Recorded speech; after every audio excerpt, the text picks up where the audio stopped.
we'll refer it to the wardens. And the wardens will contact you, and they'll come out and look at your property, and they'll make recommendations. Or if it's while you're out walking, anyway, we'll take your story, your explanation on what happened. If I think it's serious enough, then I'll talk to Terry. So how many dogs makes it serious? Just let me finish real quick.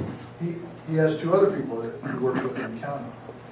We will get together, and in most cases, he'll come out and look at your property and see what's going on. And from there, we'll make a decision on if the coyote needs to be removed or not. But that's all case-by-case basis. So is it like, so a dozen dogs are bitten? Is that you guys come out at each incident if you're notified? Or? Yeah, if we see a trend like that, but in as many coyotes as you have in your community, we just want to target the one that's caused the damage. We don't want to kill any innocent animals that happen to be living in the same neighborhood. So it's how do you identify the ones that? It's hard. Because I would think that reducing the numbers would reduce the incidents. But Wait, Lance, I want to apologize. No, I'm just going to interrupt for a second because I do want more questions to come forth. I don't want, and I apologize, I don't want one person monopolizing, but I do want to just say one thing. In the beginning of the meeting, when you all arrived, when I was giving remarks and everything, I had mentioned about a hot shop and how, you know, rumors can spread and everything. If a person is bitten by a coyote, if you know that person who's been bitten by the coyote, then that person needs to contact Lance or somebody else. Do not, I mean, if you told me that someone got bitten and I told, by the time it gets out, we do not know for a fact unless that person comes forward and says they're being bitten. We're looking to deter animals, we're not looking to kill them. Because if they get trapped, they don't get rehomed someplace else. Here's your new apartment, enjoy it. They have to be put to death because they know to come back to their place. We're trying to educate the population on how to, you know, just avoid them coming close and taking your dog. One of my pets long ago was killed by a coyote. This is why Lance is here, and this is why the others are here. So absorb what they're saying and give it a try. If when you give it a try it doesn't work, if the whistle, and I don't want to go walking down Oaks Run and Seven Oaks and getting squirted when I go walking. I know that's what some of you are going to try to do. But go to the stores, buy those things, and try it out. Then, if it doesn't work, come to us, come to them, and then we'll work on something else. Now, with that, let's get some other questions. Just one thing I wanted to say. If anybody gets bit by a coyote, please notify the authorities right away. Get to your local hospital or doctor. And if it breaks the skin, you need to go through the post-exposure rabies vaccine. Don't mess around with it. It can kill you if he's got rabies. So, you know, get in, get your treatment, and notify the authorities so we can respond. The quicker we can get to it and deal with it, the better off we are. But don't not report it. Is that number on that handout? I'm sorry? Yeah, will the hospital report it right to you? They may call the police. I don't know how that procedure works, Lance. If somebody gets bit, they go to a hospital. Look, if you have somebody or know somebody that's been bit, it's important that you get them to the medical facility as soon as possible. It's also important that you tell the staff, or that they tell the staff, that they need to break out a carnivore bite kit. And they'll take samples off the clothing and off the bite wound through saliva and DNA, and that will help us with a targeted coyote. Okay, so it's probably under a stack of books somewhere in a hospital.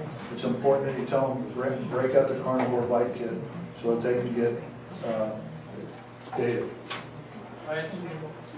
In the last, my group was assigned to do some research 2 weeks ago. 17 human contacts with scratches or bites in the last 40 years. So you know that it does not happen as often as you are believing that it's happening as we talk. 17 in 40 years in the state of California. So the odds of you being, use this word very carefully, attacked we're confronted. We are all confronted with them. Attack is a whole different story. You got a question? You have a question? You're just staring at me. You can look at I just like I carry a pepper spray canister with me that screams Okay. the pepper. Is that going to be effective? That's number one. Number two, I've heard that there is a flash laser light that might be effective. Like a strobe light? Like a strobe light? Yes, Okay. that you might put on your property to prevent them from coming in the evening. Anybody got anything on that? About a strobe light? Yeah. Yes. Yes, they do have automatic where you break the beam and the light comes on. It will work the first 2 times. But like with a raccoon who just loves to take those things apart. They will disassemble the alarm system anyway, but the coyote says, okay, it flashed me here, I'm going home. It flashed me again, I'm going home. The 3rd time, I'm coming in from the other side. So what about the pepper spray? Pepper Screaming. spray, the most worst idea invented. Can you imagine, here's the coyote, here's the wind, and you go like this, and it all comes back in your face, and the coyote's sitting there laughing at you. Pepper spray is not a But good idea. mine screams, it's not a spray. It's not always effective with people or with animals, and you could end up with a very annoying coyote who's unaffected by your spray. And we're talking about an animal that eats everything. Skunks. I mean, you can only imagine what Porcupines. the smells that it already deals with. The main thing is that you need to break its focus. If it's focused on your pet, then it's going to be, that's your objective, is to break off that focus, deter them, and then hold your ground. Sir? Yes. I know the hawk population in my neighborhood is down. And I know there are a lot of citrus, and I also know people using poison blocks Right. for the rats. Right. I think they're taking out my hawks too, because the hawks are eating Sure. rats. So does it get up to the coyote, the poison? Does it get to the coyotes? Yeah. Are the coyotes affected by these poisons? Coyotes eat the poisoned rat. I don't want people using the poison. I hope you're going to say something to people Are to you using the educate word them. poison? The rat eats the poison. Rat That would be illegal, wouldn't it? Because somebody's. No, you're poisoning the rat. You're going to harm the rat. Most of these poisons are anticoagulants, and there's no secondary poison. It takes 5 to 10 days of consumption for it to kill a rat. It metabolizes. It changes. It changes in their system, and it doesn't affect. And that's the reason they have some of these things like gopher things. You know, you use the strychnine, you have to put it down in the hole where pets, where birds, and other That's by law. It's got to be in What I wanted to tell you about somebody who's talking about pepper spray, anything used in the state of California has a label to it. If you don't use it consistent to the label, you're in big trouble. So make sure you read your labels. You know, there's companies out there making all kinds of gimmicks and things that you can waste your time and spend your money on to work where just simple things are drying up the resources that attract the coyotes in there. You know, making sure your pet's in a coyote-proof kennel if you got to take him outside. You know, it sounds terrible, but as long as there's coyotes in your neighborhood, your life's going to change. There's no doubt about it. I mean, it's not the good old days where you can just let Fido out the back and let him go. Those days are over. We have too many coyotes in our urban areas, and we have to be a little bit more responsible. We have to reduce the attractions for those guys because they wouldn't be here if they couldn't get what they needed to sustain life. So if we create that environment or that oasis for them, then they're going to be around and they're going to try to get away with what they can. Our biologist told us recently that right now there are more coyotes per square mile in suburban areas than there are in the wild. This is a two-legged problem, not a four-legged But problem. that comes from the perfect condition. Like we were talking about, food, water, shelter, ideal, ideal. Sir?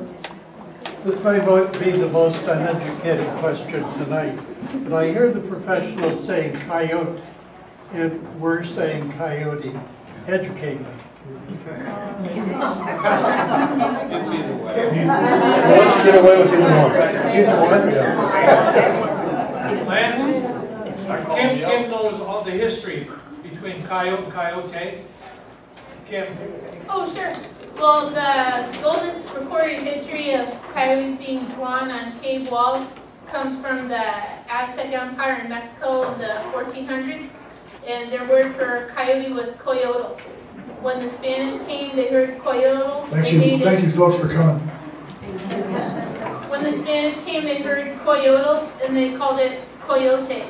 And then the English came, and they heard coyote, and they made it coyote. And then the Midwesterners came, and they made it coyote.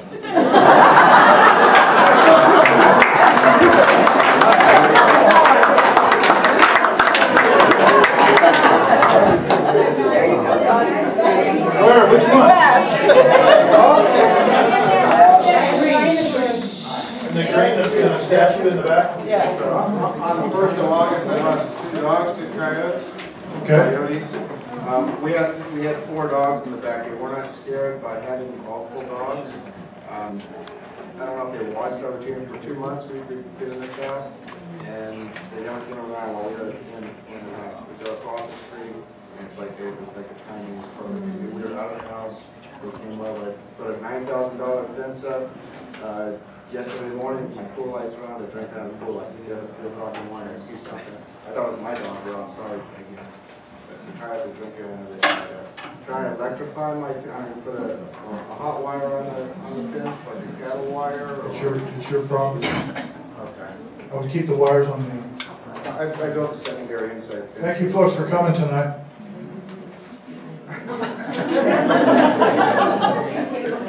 What kind of animals? I had 2 dachshunds. One was 8 years old, the other was 5 years old. I had a Jack Russell Terrier. Was also, she went through 3 surgeries. Still paying on that along with the fence too, but it hurt her pretty bad. She had to have drain tubes put in. Thankfully there's a 24-hour animal emergency there.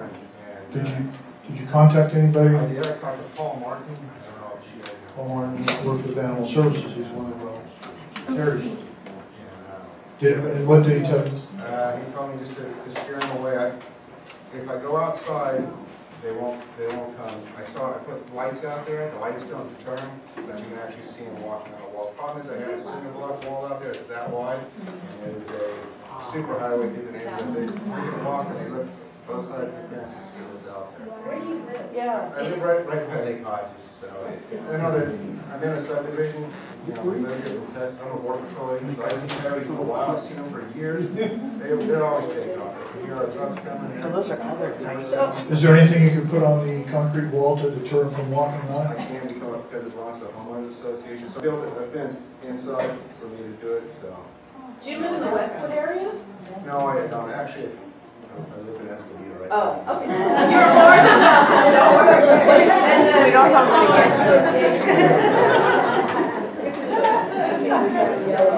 The guy in the yellow, sir. June 28th, I lost my 20 yards to a coyote. He just walked off on the patio. My wife turned around to get him a treat, and he was gone like that. You wrote a Now, letter I to walk his twin brother, Yeah. have him on a leash, but I keep him close by. But I carry a 3-foot stick about 1.5 inches. Yeah. What would happen if I clubbed one to death? Very. I had right now, I would do it. Call somebody to come by and pick up the dead carcass. Oh, you didn't like that? Well, let's just start with one good club. Just hit them one good time. Just see what happens. Okay. But you have every right. You've already had an animal attack. You have every right to defend yourself, defend your property. Trouble is, twice they've hit my yard, and I have other dogs in the other street. They don't touch it, but they hit me twice in 2 years.